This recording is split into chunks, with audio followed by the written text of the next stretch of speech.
أنفسنا ومن سيئات أعمالنا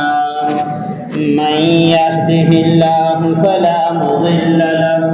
ومن يضلله فلا هادي له ونشهد أن لا إله إلا الله وحده لا شريك له ولا نظير له ولا مثل له ولا مثال له ولا جد له ولا ند له ولا جدال له ونشهد أن سيدنا ومولانا محمدا عبده ورسوله أما بعد فأعوذ بالله من الشيطان الرجيم بسم الله الرحمن الرحيم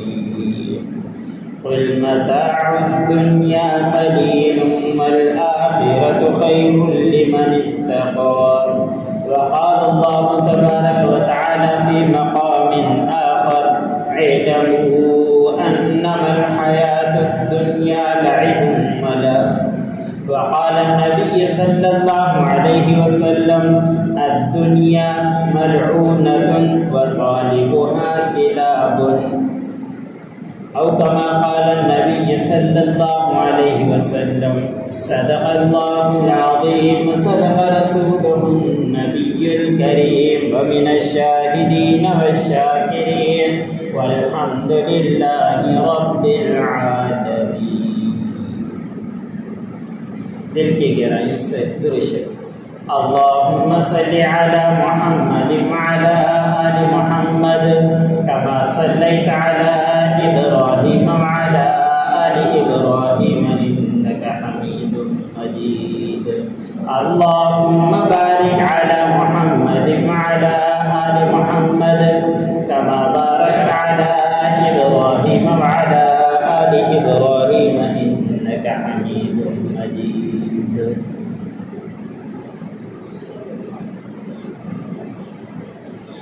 میرے واجب الاکرام صد احترام عزیزان گرامی اور مسلمان بھائیوں، میں نے آپ لوگوں کے سامنے اللہ رب العزت کی کلام میں سے دو مقام سے مختصر تلاوت کیا ہے. امام الانبیاء تاجدار مدینہ خاتم الانبیاء حضرت محمد مصطفیٰ صلی اللہ علیہ وسلم کے بے شمار ارشادات میں سے ایک ارشاد تلاوت کیا ہے. اللہ رب العزت کی بارگاہ میں دعا ہے کہ اللہ مجھے حق و سچ طور پر کہنے اور اس کے بعد مجھ سمیت تمام سننے والے مسلمانوں کو اس پر عمل کرنے کی توفیق عطا فرمائے. جو اللہ رب العزت کے کلام میں سے آپ لوگوں کے سامنے تلاوت کی، اس کے اندر اللہ رب العزت نے فرمایا کہ نبی کہہ دیجئے. قل کا مطلب یہی ہے کہ کہہ دیجئے. کن کو کہہ دیجئے؟ کہ مسلمان مومنوں کو کہہ دیجئے متاع الدنیا قلیل والآخرۃ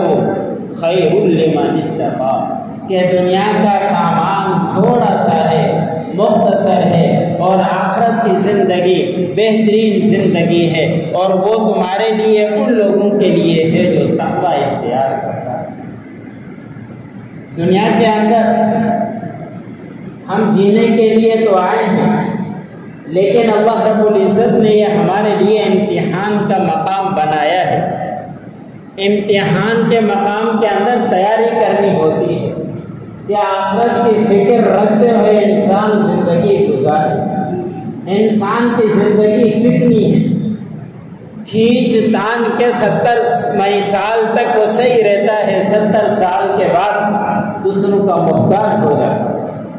اور اگر زیادہ عمر ہو گئی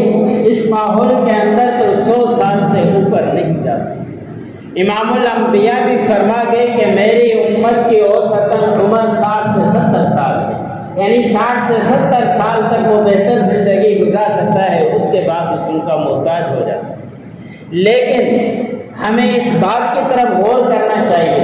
کبھی بیٹھ کر سوچنا چاہیے کہ اس مختصر سے عرصے کے لیے ہم کتنی مشقت کیا کرتے کرتے ہیں, کتنی جد و جہد کیا کرتے ہیں, کتنی راتوں کو سوتے نہیں ہیں, کتنے دن ہم سوتے نہیں ہیں صرف اس دنیا کی مشقت اٹھانے کے لیے. 60-70 سال کی زندگی کو کامیاب بنانے کے لیے انسان کیسے کیا کر رہا ہے. اپنے بچوں کا پیٹ پالنا ہے تو راتوں کو اگر چوکیداری کرنی ہے تو پوری رات چوکیداری کرے گا, لیکن اسی کی نسبت دیکھتے ہوئے ہمیں جہاں ہمیشہ کی زندگی گزارنی ہے, نہ وہاں موت ہے, نہ ہمیں وہاں کوئی پریشانی ہے, نہ ہمیں اولاد کی وہاں جھنجھٹ ہے, نہ ہمیں کہیں کمانے کے لیے جانا ہے, لیکن اس کے باوجود بھی اس کی ہمیں فکر ہے. آج میں اسی موضوع کو اسی لیے اٹھا رہا ہوں تاکہ ہمیں کچھ آخرت کی فکر کرنی چاہیے. جو ہمیشہ کی زندگی ہے اس کا بھی غور و فکر کرتے ہوئے کچھ سوچنا چاہیے.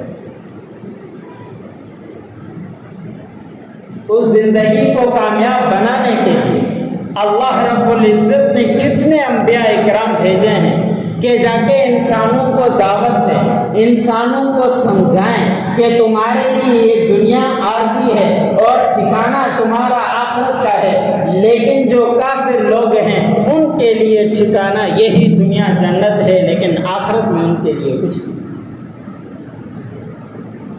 آج کل ہر کسی گھر کے اندر بچے ہیں, انہی بچوں کا جب امتحان آتا ہے تو بچے بڑے فکر مند ہو جاتے ہیں اور والدین بھی فکر مند ہو جاتے ہیں, اور بچے کو امتحان کے چکر میں ٹیوشن پڑھانے کے لیے 5 سے 10 گھنٹے بتانا پڑے تو بٹھاتے ہیں. گھر پر واپس آئے تو والدین بھی اس کے لیے محنت کرتے ہیں اور اس کو سکھاتے ہیں, سمجھاتے ہیں کہ تمہارے لیے یہ سوال آئے گا, تم نے یہ جواب دینا ہے, یاد کرواتے ہیں. ہم خود مشقت اٹھاتے ہیں, بچے بھی مشقت اٹھاتے ہیں. کس کے لیے؟ کہ صرف معمولی سے امتحان کے لیے جو دوسرے تیسرے مہینے کے اندر اسکول میں امتحان ہوتا ہے اس کے لیے ہمیں فکر مند ہونا پڑتا ہے, بچوں کو بھی فکر مند ہونا پڑتا ہے. ہمارے مسجد کے اندر بھی جو تعلیم ہوتی ہے قرآن پاک کی, اس میں کوئی بچہ نہیں آتا, ہم سوال کرتے ہیں تو یہی جواب آتا ہے کہ امتحان ہے اسکول کا, ہم اس کی تیاری کے اندر مصروف ہیں, اس لیے ہم نہیں. بچوں کو تو فکر ہے کہ ہمیں امتحان دینا ہے اسکول کے اندر, ہمارے نمبر ٹاپ آنے چاہیے, ان کے والدین کو بھی اس بات کا فکر ہے, لیکن ہمیں یہ فکر کیوں بھول جاتا ہے کہ یہ دنیا امتحان کی جگہ ہے, آخرت میں ہمارا امتحان کامیاب ہونا ہے, اور یہاں پہ ہمارے لیے پیپر بھی آؤٹ کر دیے گئے. ایک بڑی بات یہ کہ نبی کریم صلی اللہ علیہ وسلم فرما کر گئے تمہاری جب آنکھیں بند ہوگی تو من سے قبر کے اندر جو یہ سوالات ہوں گے وہ بتا کر چلے گئے, اور یہ بھی بتا کر گئے کہ تم اگر دنیا کے اندر صحیح طریقے سے زندگی گزار کر گئے تمہارے لیے کامیابیاں ہیں. سب پیپر بھی آؤٹ ہو چکے, سب کچھ ہمارے علم کے اندر بھی ہے, لیکن غفلت کے اندر ہم اس غفلت کو اپنے آپ کو چھوڑنے کی کوشش کریں کہ یہ دنیا عارضی ہے اور اس دنیا کو چھوڑ کر ہمیں چلا جائے. اگر یہ بات سمجھ میں نہیں آتی تو ہم اپنے ہی خاندان کے پچھلے لوگوں کو دیکھیں, کوئی دور کا سودا نہیں ہے, مشقت نہیں ہے. ہم اپنے دادا دادی نانا نانی کو دیکھ لیں کہ وہ کہاں, کوئی گھرانہ ایسا نہیں ہے جس کے اندر یہ موت نہ آتی ہو, اور اس کے باوجود بھی ہم آخرت کو بھلا بیٹھے ہیں, قبر کو بھلا بیٹھے ہیں, دنیا کو ہی سب کچھ سمجھ کر بیٹھ چکے.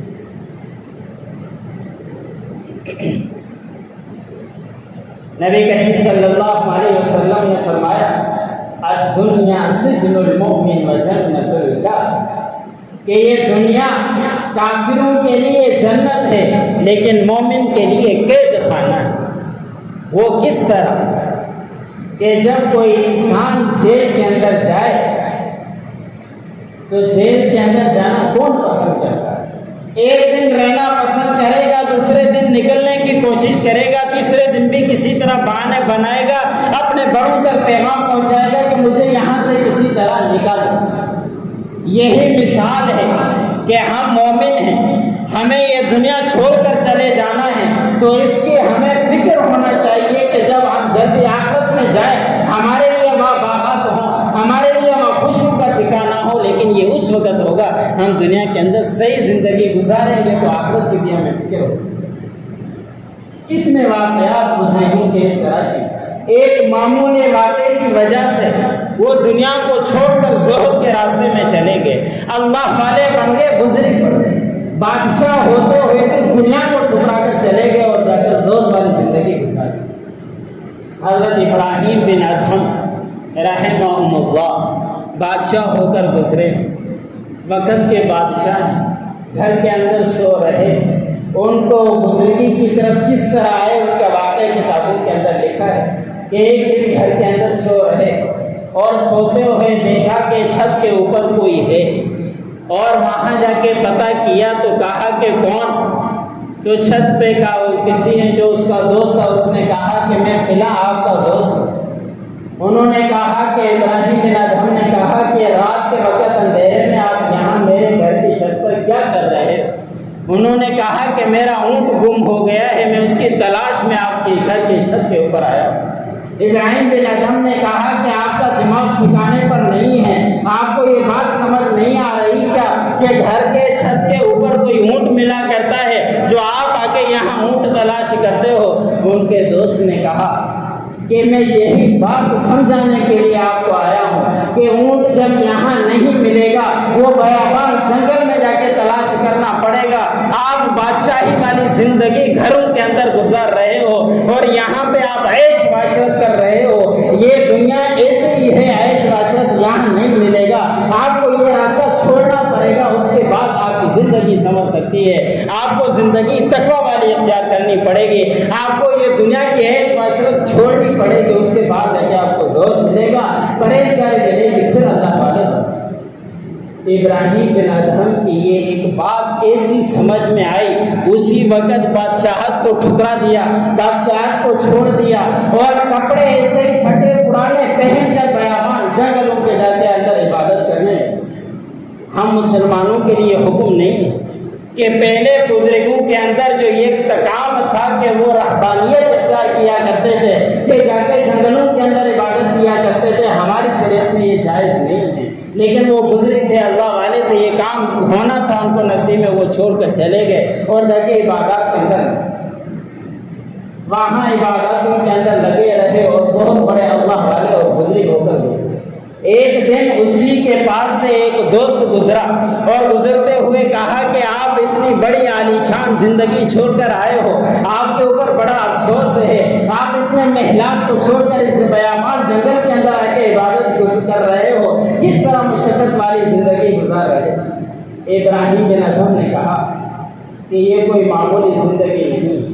میں نے یہ جو چھوڑی ہے یہ اللہ کے لیے چھوڑی ہے، مجھے اس وجہ سے اللہ نے بہت بڑا انعام سے نوازا ہے، اور اپنے ہاتھ سے سوئی کے ذریعے کپڑے کو سی رہے اور اس کپڑے کو سوئی کے ساتھ سیتے ہوئے اس دوست کو کہا کہ دیکھنا ابھی اللہ رب العزت نے اتنی بڑی بادشاہت چھوڑنے کے بعد مجھے کتنی نعمتوں کے ساتھ نوازا، اور اس کے بعد اس سوئی کو پانی کے اندر پھینک دیا اور پھر کہا کہ ایک مچھلیوں میری سوئی لا کر مجھے دو، اور کئی مچھلیاں اٹھ کر آئی اور سوئی معلوم نہیں کہ بہترین اچھی سوئی لا کر وہ پیش کر رہی۔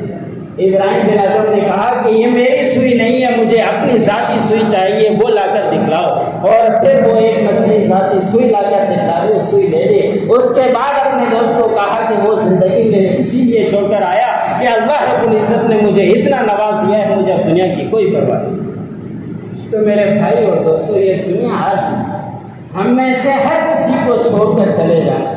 اسی لیے آپ صلی اللہ علیہ وسلم نے فرمایا الدنیا ملعونۃ وطالبها کلاب، کہ دنیا ایک ملعون چیز ہے اور اس کے طلب کرنے والے کتے۔ یہ میں نہیں کہتا، امام الانبیاء تاجدار مدینہ خاتم الانبیاء حضرت محمد مصطفیٰ صلی اللہ علیہ وسلم کی حدیث آپ لوگوں کے سامنے عرض کر کہ دنیا ایسے ہی چھوڑ کر چلے جانا ہے، اور آخرت والی زندگی ہمیشہ والی زندگی، اس کی فکر کرتے ہوئے آپ صلی اللہ علیہ وسلم نے فرمایا کہ دنیا کو طلب کرنے والا وہ کتے کی طرح ہو جائے۔ علماء کرام نے، مفسرین نے لکھا ہے کہ آپ صلی اللہ علیہ وسلم نے کتے کے ساتھ کیوں تشبیہ، کوا وہ بھی گوشت کھاتا ہے، وہ بھی نوچتا ہے، لیکن کوے کی مثال نہیں۔ علماء اکرام نے لکھا ہے کہ اس لیے کہ کتا جب جاتا ہے اور گندگی کھاتا ہے تو دوسرے کتے کو آنے نہیں دیتا۔ اور دنیا کی مثال بھی اسی طرح ہے کہ آج کل کا ماحول ہر کسی کے سامنے ہے، بھائی بھائی سے لڑنے کے لیے تیار ہے کہ وہ میری ملکیت ہے، وہ کہتا ہے میری ملکیت ہے، اسی بنا پر جانے کے جانے بھائی کی بھی چلی جاتی ہے۔ کئی گھر اس وجہ سے ہمارے دارالفتہ کے اندر مسائل آتے ہیں کہ اپنی ہی جائیداد کے اوپر بھائی بھائی کو شہید کر دیتا ہے، قتل کر دیتا ہے۔ تو آپ صلی اللہ علیہ وسلم نے جو کتے کی مثال دی کہ کتا جب وہ ناپاک چیز کو کھاتا ہے، گندگی کو کھاتا ہے، دوسرے کو آنے نہیں دیتا، کہتا ہے کہ سب کچھ میرا ہے، لیکن کوا جب وہ گوشت کھائے گا، نوچے گا، دوسروں کو بھی آنے دیتا ہے اور دوسروں کو بلا کر ان کو بھی کھلا رہا ہوتا ہے۔ اس لیے آپ صلی اللہ علیہ وسلم نے کتے کے ساتھ مثال دی۔ تو یہ دنیا میرے بھائی اور دوستو عزیز، کسی دن بھی ہمیں یہ دنیا چھوڑ کر چلے جانا ہے، اور ہمیشہ والی زندگی ہم نے کلمہ پڑھا ہے لا الہ الا اللہ محمد رسول اللہ، ہماری زندگی ہمیشہ والی آخرت والی زندگی اس دنیا کو چھوڑ کر اور اس کی فکر کم کر کے آخرت کی فکر لانی چاہیے۔ دنیا کے اندر رہنا ہے، دنیا کو چھوڑنا بھی بالکل نہیں ہے، اس لیے کہ یہ تو دنیا کے اندر خلاف ہو جائے گا کہ دنیا کو چھوڑ کر ہم چلے جائیں۔ حد کے اندر دنیا کے اندر رہیں، جتنی استطاعت ہو، جتنی مطابق آ سکتی ہو، حلال کی طرف توجہ دیتے ہوئے، حرام کو اپنے آپ سے بچاتے ہوئے، غور کرتے ہوئے وہ زندگی گزارے، وہ کامیاب زندگی۔ آپ صلی اللہ علیہ وسلم کے پاس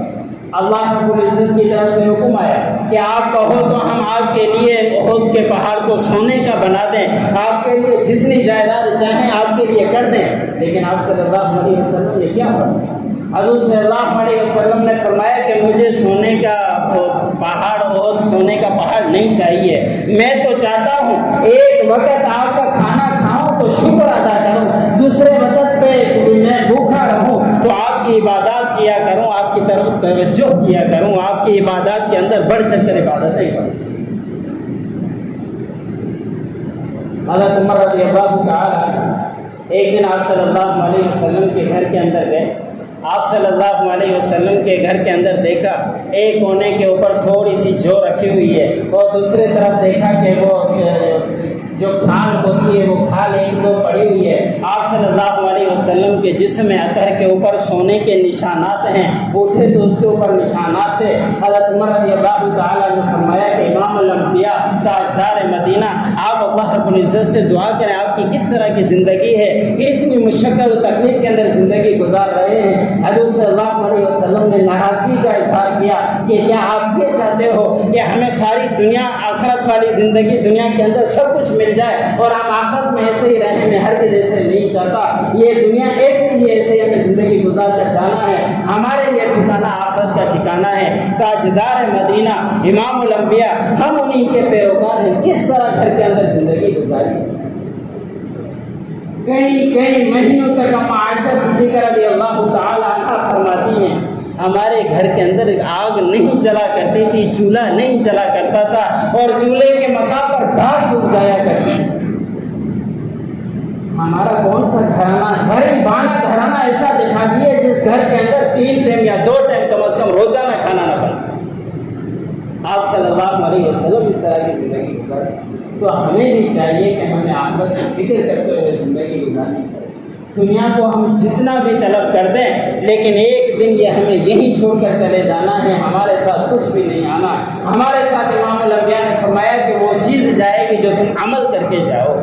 ہمیں عمل کی طرف توجہ دینی ہے، اور دنیا ایسے ہی یہاں رہ جائے گی۔ اس دنیا کی طلب اتنی کریں جتنا ہمیں یہاں رہنا ہے۔ آپ صلی اللہ علیہ وسلم نے فرمایا کہ دنیا کے اندر اس طرح رہو جیسے مسافر رہتا ہے۔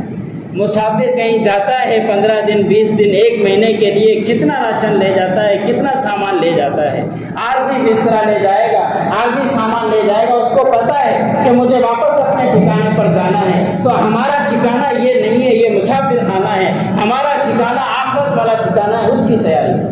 اس کی تیاری کرنے کے لیے ہم نے اپنی زندگی کو سنوارنا ہے، ہم نے اپنے آپ کو گناہوں سے بچانا ہے، نماز کی طرف توجہ کرنی ہے، امام الانبیاء نے جن کاموں کا حکم دیا ہے وہ کرنا ہے، جن کاموں سے روکا ہے ان سے اپنے آپ کو روکنا ہے، ہر سنت کے اوپر عمل کرنے کی کوشش کرنی ہے۔ ہم اگر گناہوں کو بچانے، گناہوں سے بچ جانے والے بن گئے، اس ماحول کے اندر اگر کوئی گناہوں سے بچ جائے اس سے بڑا اللہ کا ولی کوئی نہیں۔